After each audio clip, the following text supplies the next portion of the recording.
C'est plus de 300 enfants qui sont à la recherche de place dans une garderie dans la MRC d'Abitibi, selon les estimations du bureau coordonnateur de la garde éducative.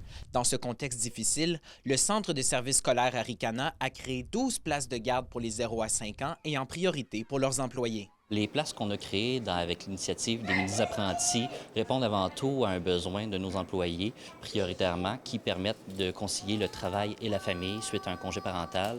Donc, ça permet une réintégration facile de nos enseignantes dans leur milieu. Cette initiative que nous avons pilotée nous permet de vraiment s'assurer d'une meilleure assiduité de l'ensemble du personnel puisque nous avions différentes situations qui se produisaient en lien avec les absences ou la pénurie de places en garderie. Les petits élans s'inscrivent dans un nouveau modèle que sont les services de garde en communauté.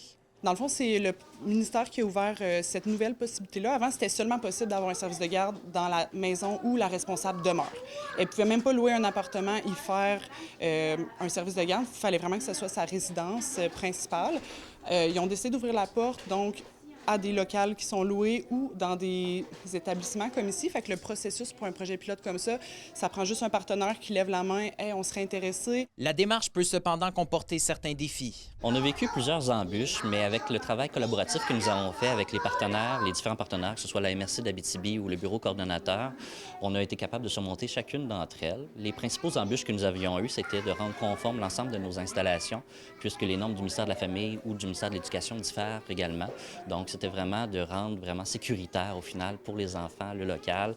Mais Mme Nollet affirme que le processus est relativement simple malgré tout, d'autant plus qu'en pleine pénurie d'éducatrices, Mme Nollet remarque que le modèle est attrayant pour certaines d'entre elles. C'est sûr que c'est toujours un enjeu, sont très rares et précieuses, là, les éducatrices, mais ça reste que pour des projets en communauté comme ça, des fois, il y a des éducatrices qui aiment moins ça en installation ou des personnes qui aimeraient être responsables en service de garde en milieu familial, mais qui ne peuvent pas dans leur domicile. Fait que ça ouvre quand même la porte à un autre type de service de garde un petit peu. Fait qu'on a quand même certaines personnes qui sont intéressées spécifiquement pour ça. Dans les prochains mois, 12 places supplémentaires verront le jour en priorité pour les employés du CSS d'Arikana dans le secteur d'Amos. Félix Blaquière, RNC Nouvelles, Barraute.